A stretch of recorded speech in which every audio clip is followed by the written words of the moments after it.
大家早安，我们现在在洛杉矶国际机场，我现在所在位置是 T4，是 AA 的航厦，所以外面看到都是 AA 的一堆班机。那我们给大家照一下这个 Terminal 4现在的这个现况。哇，这边的话，我想跟大家先说这第一件事情，就是这个航站的现况。洛杉矶之后就要办那个奥运嘛，所以他们为了这个奥运，正在改装他们的航厦。哦，那今天来这个 T4，哇，跟之前的 T4长得完完全全的不一样了耶。因为之前的话，大家知道就是洛杉矶航厦，它是一个 U 字形的一个航厦，那正中间 U 的那个部分就是国际线的航厦。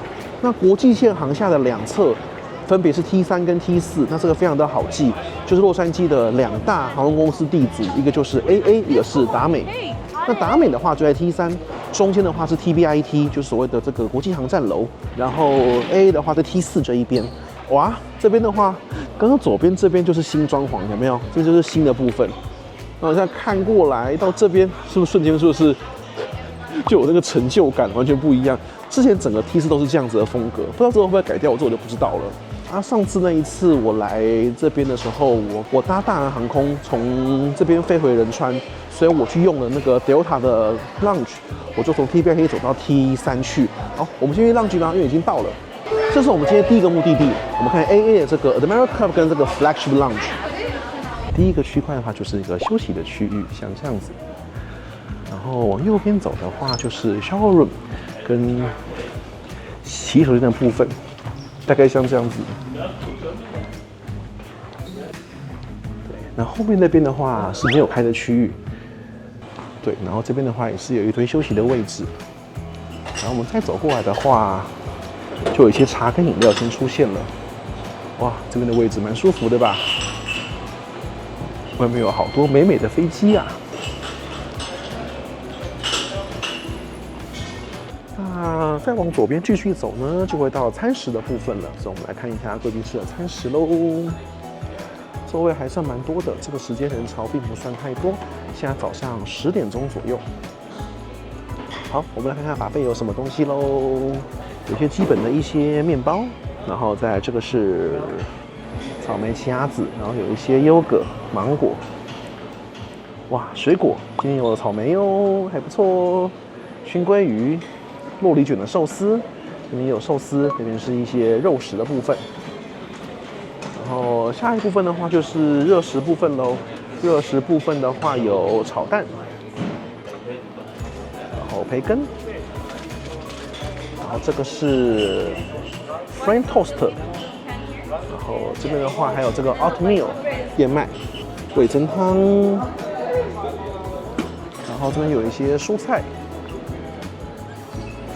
然后这是 vegetable 的 egg 蛋，再就是马铃薯喽。然后饮料部分的话也都是有的。然后酒的话在这边也都是可以随便倒，在这边该有酒精都有。然后调酒也可以自己调，这边有教你怎么做 Blood Mary。Method 在下面。然后这边是饮料机，然后面包。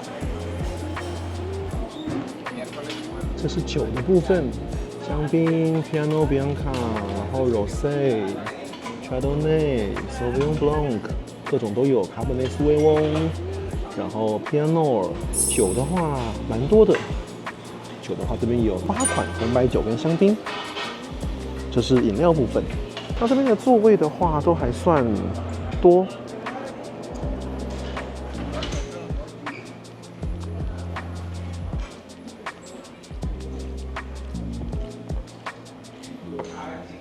先把刚刚的故事说完。那上次我们在旧金山跟大家讲过了，就是美国的话，很多机场它是可以互相连通的。那 LAX 的话也是一样，它所有国内跟国际的话出入境都是混流的。上个从 T4 啊走到 TBIT， 走到 T3， 那感觉很奇妙，就好像到3者不一样的时代。因为 Delta 那 T3 航厦是最优先被改装的，所以你从 T4 啊，好像就是从那个上个世纪，可能就是松山机场吧，旧的样子那个样子。然后走到 TBIT，就好像变桃园变香港了，就是蛮现代化的正常国际航厦。哇，走到 T3那个好新哦，就有点像可能是新加坡或羽田那种感觉就是一个机场3个航厦3个世界，完全不一样。那时候其实我蛮难过的，因为我是环宇一家忠实粉丝嘛，就觉得说这 One World 的航厦这么破旧啊。这次来就开心多了，因为这次的话发现他们只是分批改装了，所以 T4现在也在改装了，T5就真的更旧，所以现在 T4刚进来的样子就是好很多了。那我觉得改装前后最大的差别是安检速度，因为 T4原本那个动线不佳，那个安检位置很小，所以现在每个 T4要进来那个安检，即便你 TSA Pre 都要排半天。就是机器数太少，然后整个空间不够，所以很拥挤。那现在搬到这个4楼来做安检，好很多。哇，那一次排开机器数量够多，然后排队数量也就减少非常多。所以这点我觉得是太好了 ，finally 终于改善很多。就是现在 T4这边的安检进来是非常的流畅，非常的舒服的。我觉得这点是很棒的。那接下来我们就来说说 AA 这个 lounge 啦。他看到这边的话挂的是 flagship， 那这边的话我给大家解释一下，AA 在国内线部分，纽约是排除的因为纽约上次我们给大家拍过，纽约市是特殊的3等级 ，Chelsea、SoHo 跟 Greenwich， 那个我们就提过，我们就不说了。如果你忘记的话，去复习 Chelsea 那一集，还有去复习002国泰那一集自己去复习其他机场的话 ，AA 在美国的国内线的话是这样子的，一般的贵宾室叫做 Admirals Club。那 AA 自家的话，你即便搭 First， 你也进不来贵宾室。贵宾室的话，一定要持有外航的蓝宝、绿宝，因为 AA 绿宝也进不来 ，AA 蓝宝也进不来。那你在美国国内的话，最快方法是办一张信用卡，办那张 AA 的 CT 卡就可以进贵宾室顶级卡的部分。那或者你是外航的蓝绿宝石的话，你都可以进来。那但是它有5间贵宾室，就是特别的豪华，所以称为 flagship。那这个 flagship 我觉得我们不能把它翻成头等 ，flagship 这间贵宾室进入资格蓝宝、绿宝都可以，所以你持有蓝宝就可以进到 flagship， 所以这一点是蛮特别的。所以如果是我要给它取名字的话，我会把它取名叫做豪华商务贵宾室，学一下华航对不对？豪华航商务舱。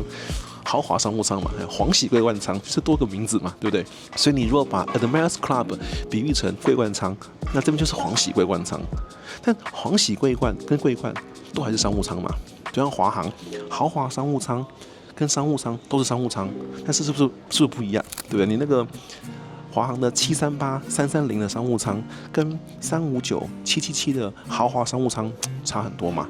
那长荣也是一样啊，那个330跟321那个破商务舱、那个破桂冠舱，跟787、777的皇喜桂冠舱是不一样。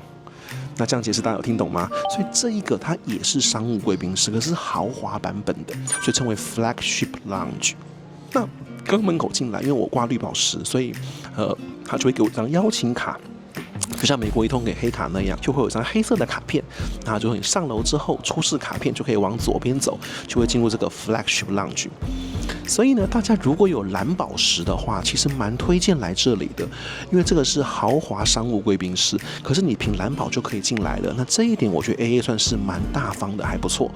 那这个豪华版的商务贵宾室在美国有几间呢？除纽约之外的话，它这个豪华版的这个只有5间而已，只有5间。那我们从西边开始就是 LX， 然后它的总部 Dallas， 然后中间的芝加哥，然后右下角的迈阿密，右上角的费城 Philadelphia。所以你能够称为 flagship 的这个 lounge， 在美国的话只有这5间 lounge 而已，只有这5间 lounge。这5间的话，我们叫做豪华商务贵宾室。那其他的各地就有一大堆 Admirals Club， 那就是阳春版的商务贵宾室。那我觉得大家可以对照，就是我们在 Boston， 我们就有给大家拍过一般的 Admirals Club。那个餐食我给大家照顾，那现在很好比较，因为一样的早餐时段完全一模一样。那一集呈现的 Admirals Club 的餐食，跟今天我们在 LS 看到就完全不一样了。你看嘛，第一个我们这个水果这边就有草莓，还蛮好吃的，蓝莓，再来虾子。我们在 Admirals Club 那天在 Boston 只有一堆面包而已，对吧？虾子，挑起来还不错哦。配一口这个 Piano Bianca，后早餐嘛还是会吃点炒蛋啦。炒蛋的话 ，Admirals Club 也有，基本款。所以这5间 flagship 的贵宾室的话，基本上餐食都会比较好，装潢也会比较大，然后比较舒服，像这样。对，所以非常推荐大家，如果你是有蓝宝石的。那这一间会对你而言是很超值的，因为它不是一般的商务贵宾室。你就想嘛，你今天如果付一样的钱，那你长荣321跟787商务舱一样钱，你选哪一个？你当然选787嘛，对不对？那这也是一样，你蓝宝石一样能进商务贵宾室，有 flagship 你就赚到。这5间的话，你就是可以有这贵宾室的这个使用资格。那这个的话就非常的不错。纽约其实也不错，纽约的话其实也有 Admirals Club， 就是更阳春呐。那我就没有帮大家介绍。所以纽约的话，我上个说3间，那严格来讲的话就是4间，就是有一间更低配版的商务贵宾室，然后蓝宝、绿宝跟头等 exclusive。再附带一提哈，我们刚刚是不是看到有一个区域是关闭的？那个之后不知道什么时候会开。那疫情前那个是有开的，那个叫做 flagship 贵宾室里面有一个 dining 区域。那这个 flagship 里面的 dining 区域，我们就可以称之为它是头等了。上次有跟大家介绍过嘛？现在纽约的那个 Chelsea 的前身，就是原本 flagship 贵宾室里面的 dining 区域，因为在 flagship 里面的 dining 区域就限制真的搭头等舱的人才可以吃。所以目前 LX 的话 ，flagship dining 是没有开的。那迈阿密我确定是有开，达拉斯确定有开。那芝加哥跟那个费城我就不是很确定。但是就是你如果进到 flagship 贵宾室的话，那你要记得哦，你如果是你拿蓝宝进来，那你搭经济舱或搭一般的舱等的话，你是不能用dining 区域的哈，这点是写在 terms 上面的。dining 区域是特殊进入资格。美国在 AA 贵宾室的话，它就分这几类，就最阳春的 Admirals Club， 然后蓝宝就可以用的豪华商务贵宾室 flagship 贵宾室，然后就是 flagship 里面的 dining 区域。那 dining 区域目前 LX 是没有开的，有点类似 BA 贵宾室里面的 Concourse dining 的区域啦，就是你要真搭头等舱你才可以使用。那就头等区域了，那就是真的是不一样，功能也不一样。对，那迈阿密跟达拉斯我是有听朋友进去过，dining 区域还可以啦，还不错。那费城跟 ORD 我就不清楚，就慢慢喽，下次看有没有机会再去给大家开箱看看。对，那这间是西岸的，我想是搭 LX 是我们台湾人最常容易来到的贵宾室，所以给大家先从这边介绍起。那海外的话 ，AA 贵宾室就只有1间了，那你猜也知道是哪里吗？就是伦敦 London Heathrow， 那间是有头等跟商务区，那个因为是国际线，它就正做 First Lounge 跟 Business Lounge。对，那美国境内的话就是叫 Admirals Club 跟 Flagship。这样大家有对贵宾室有了解清楚了吗？所以你看到 flagship， 你不要以为说蓝宝进不来，蓝宝可以进来，所以欢迎大家来使用。那顺便我也要在这边郑重跟大家说一下，就是我之后的这个贵宾室的拍摄的计划，我会摒除掉就是 BA 跟 AS， 因为前一集我们在 Boston、San Francisco， 那 BA 都造成非常大的不愉快，那而且他们对lounge这个使用完全违反 One World 的规则。那我事后有跟 GGL 的 team 有 confirm 这件事情，那 team 的回复我是说我是对的，就是说我确实是有使用贵宾室的资格，而且 GGL 的 customer service 一再跟我强调说，如果自家 GGL 不能进，那请问谁可以进 BA 贵宾室 ？BA 自营贵宾室，如果自家的最顶级会员不能进，请问谁能进？对，所以我对这件事情非常的愤怒，我觉得就是已经失望透顶了，所以我也不想再跟他们吵什么了。所以之后的 BA 贵宾室我会去看，但如果他拒绝我进入，那我就会跳过他的拍摄。那 AS 就我上次跟大家讲过，就不要抱期望，因为他本来就联航出身的，他一堆奇怪的规定 ，AS 连要修改一个会员编号都一堆毛，所以今天 LX 的 AS 在 T6 我就不过去了，就是我用拒绝拍摄表示我的抗议，对，所以我就拍。那在这间 AA 的话没有问题，所以我就帮 AA 好好的跟大家解释一下贵宾室的游戏规则。那这间 AA 贵宾室的话，早上4点钟就开门了，所以任何航班都可以进来。那基本上AA 贵宾室我这次去的这几间，他们基本上都有完全follow One World的rule，所以没有问题，大家欢迎来使用。国泰也是一样。我再啰嗦一下好了啦，就是其实我非常不懂 BA Lounge 的拒绝我的理由，我实在不能接受，因为 SAF 给我的理由是说，我去的当下那个时间是1点半 ，BA 的航班是4点半，所以 BA 才刚开柜。那同属寰宇一家的航班的国泰、日航同时间都已经起飞了，所以当时的贵宾室里面，我确认里面是绝对没人的，因为 BA 刚开柜，你日航、国泰都飞走了，就旧金山没有华语家航班啦。那除非就跟我一样是搭 AA 国内线的人嘛，对不对？但也不可能多到哪里去。他给我理由是说，等一下4点半那一班 BA 是380，人潮很多，高卡众多，所以等一下要进来的人就已经非常多了，所以扣打已经满，所以现在里面即便是空的，你不能进来。这是他给我的答案。对，他就说今天 full of capacity， 所以我现在不能进去。这个是我非常非常不能接受的，因为如果是这样子的话，那我先到，我这时候没人，而且我刚刚讲说我只是要进去拍摄一下10分钟，他也说不行。那这个我觉得很离谱。而且我们如果站在商业角度来讲的话，BA 先开进贵宾室，我搭 AA 的航班，我进去 AA 会付钱给 BA 啊，因为我机票是跟 AA 买的，所以我如果去贵宾室的话，这个费用是 AA 会买单的。当然我有点玩我的规则，那所以你今天让我进去的话，其实你也增加你的收入啊，所以我完全不懂 BA 脑袋瓜到底在想什么，所以。当然，我会怀疑是种族歧视，对，就是我有这样子的感觉，我觉得非常的不舒服。旧金山的人，那位 T 姓员工说话还算客气，但是很坚持。波士顿那个人真的给我感觉就是歧视，态度非常的恶劣，还说要叫警察抓我，就是整个非常的rude，然后最后也是就是这样挥手叫我滚，就是那个态度是非常非常非常糟糕的。对，这个是我严正表达抗议跟谴责的部分，就是 BA 的那一位英国人白人男性，然后中年以上的那位职员，只有他一位，就是非常非常的糟糕，也极度的恶劣。我已经向 BA 投诉这件事情，但是不管是不是处理，我其实都也不在意了，因为就是已经死心了。我也从 BA 跳到国泰的怀抱了。反正惩罚你的方式就是我不跟你买机票了嘛，我就不搭了嘛，我搭别家嘛，对不对？就是我不给你赚钱，那就是我给你最大的惩罚，这是我表达我抗议的方式。那我们今天就忘记在过去一切不愉快吧。我们现在 AA 非常的舒服，然后东西也算蛮好吃的。我觉得有虾子有海鲜是很棒的，然后有草莓，这样子我就觉得是一个很合格的贵宾室了。然后空间舒服，有淋浴间，然后不要太拥挤，就已经很不错了。不过我们等一下还有一间要去看呢，我们今天不止这一间，我们今天蛮多内容的。那我就先把这边东西简单吃一吃，那我们就这边先告一段落，我们等一下去下一间贵宾室再慢慢聊咯。好，我们刚刚从 T4 走到 TBIT， 就会先看到这个电扶梯。那像我们电扶梯往下走，就会到 American 的 Central Lounge， 我们去看一下。那我们现在走下来就会像这样，然后就有一个这样子回转的空间，然后我们就往这边像这样回转过来，往这边就是 American Central Lounge 了，就在这里，我们就去瞧一瞧吧。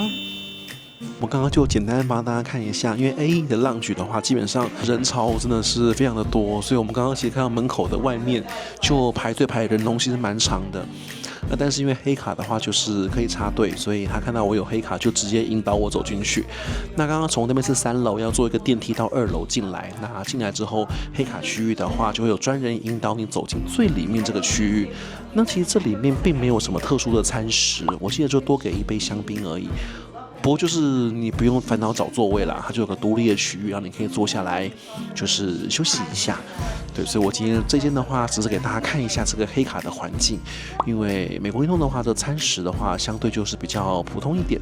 我们等一下可以把餐台简单照一下，不过就不会多做介绍，因为毕竟，一个宾室人真的是蛮多的。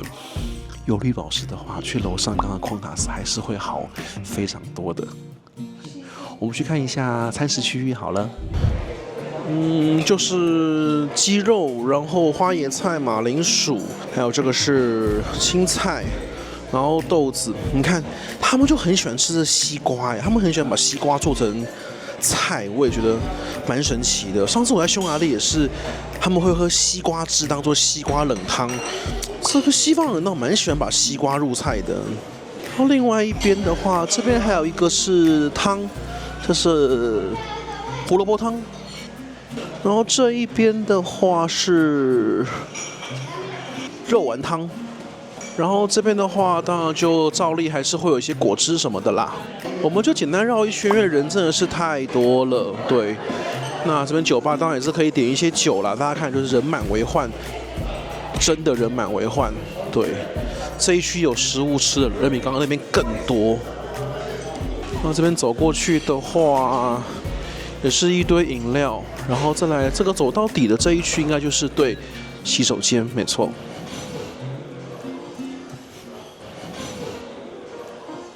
所以它其实就是个么字形的结构啦。那只是入口在么字形的横线那一边，然后左右两边有一个么字形的一只脚是有食物的。那Centurion的话是躲在么字形的另外一只脚的最底部、最安静的区域，大概就像这样。不过整体空间其实是非常不足啦。对，然后它也在一个2楼，就是一个比较楼下的位置，所以也没有什么自然光会射进来。对，整个情况是比较弱一点。那现在这个时间的话，除了我的话，只有另外一组客人。那这里面有另外放一些水，就只有水而已。好，理论上他应该会有人要来问说要喝什么酒，不过今天好像人潮太多，他也没有来问。不过这也没关系了。那我们简单总结一下吧。在美国本土境内的美国运动贵宾室，反而没什么好期待的。最厉害的应该就是香港那一间。那美国境内黑卡就是多一个保留区域而已。American Airlines AA 的话，在洛杉矶机场，除了主要在 T4 营运之外，还有 T5。那还有一个卫星航厦，就是52A 到52G 这边的这个 gate。那这边有个独立的卫星航厦，那这个卫星航厦的位置其实是在56788的外面，它其实在非常遥远的偏僻地区。那大家看到这就像我们桃园机场的那个什么 B1R 那种鬼地方，就是要搭巴士才可以到。所以我们刚刚从 A1，然后我们再就是用走到 T5 的部分，然后有个分岔路，那就会指示你如果要去52A 到52G gate 的话，要搭这个巴士。不过呢，它这边因为使用率是蛮高的，所以居然在这个巴士的这个 terminal， 就是这个非常远的 terminal， 还有一间这个 Admirals Club。这个倒就是又是加分地方了，因为他知道说这地方非常的远，那因为你很远的话，他就会希望客人早点过来，因为搭巴士过来就会比较久，而且要等巴士什么的，会造成延误的状况。那但是如果你很早来这边，是不是又很无聊？所以他这边还做了一个 lounge， 让你可以坐一下。那这样就可能多一点诱因，让人家提早来吧。好，那既然我们来了，我们就去看一下吧。因为现在刚好搭到的 gate 是52A， 在这个远端 gate， 所以我们就去看一下这个在巴士的这个航站楼的贵宾室，去看一下。那既然是在巴士航站楼，就真的是一个比较基本只有个座位隔开，那还是有个简单的商务区，有一些电脑跟影印机。在食物部分的话，就只有咖啡在这边。就只有咖啡跟水，还有一些 nuts。座位部分的话，当然相对就是少很多，就只有这样子的区域而已。对，但是因为这是巴士 gate 嘛，所以其实航班也可能没有那么多。那这边有一些软饼干啊，一些蛋糕，然后还是有一个这个加勒比海的鸡汤，对，这是一个鸡肉的一个汤。然后再来这边的那个又出现了，泰式的那个咖喱，就是那个。就我说很奇怪，面条泡在里面的。然后这边就有一个夏威夷的蒜味鸡，然后这边有个泰式的 pineapple 的 fry， 泰式炒饭啦。然后再就是一些拼盘。其实我觉得以巴士 terminal 来说，这个贵宾室的食物热食还有2样，而且有一个是鸡，然后有一个炒饭，有蛋白质的选项，还有汤，我觉得是不错的。然后酒吧这边有个简单的一些酒吧不过这边的话点这个调酒是要钱的，还有这个 strawberry 的这个是要9块钱。那 complimentary 的话就只有这几样而已。那这样子，我觉得今天刚好航班刚好在这个地方，所以给大家对照一下，就是 Admirals Club 跟 Flagship 的差别在什么地方。那个是豪华商务舱的贵宾室，跟这个一般商务舱的贵宾室。但我觉得，这个 Bus Gate 在这么远的地方呢，AA 还愿意有一个环境，我觉得这样还算是不错啦，相对算是还有人性化。因为如果我是高卡，那我今天航班被分配到这边，那这边的距离很远，我过来需要时间，这里没有贵宾室的话，其实它真的会蛮困扰的，而且可能增加延误率，所以这样做其实我觉得也是蛮好的。这一点倒是给 AA 一个赞了，当然东西不怎么样啦，可是我觉得在那边有一个lounge，那当然是不错，而且即便在这里的话，东西也没有少，它一样是有2样热食、2个汤。然后什么都有，所以我觉得还可以接受啦。不过当然时间够，还是在 Flagship 那边待是真的是舒适很多啦，就有草莓啊，有虾子什么的，我觉得是蛮好的。对，因为刚好就是 AA 的2种形态的国内贵宾室，这样就介绍完毕喽。好了，那我们就下一期贵宾室再见喽，拜拜。如果讲说全美寰宇一家的贵宾室里面最豪华的，如果你说是东岸的 Chelsea， 那西岸我就会说是这一间了。贵宾室非常漂亮，我们继续来参观哦。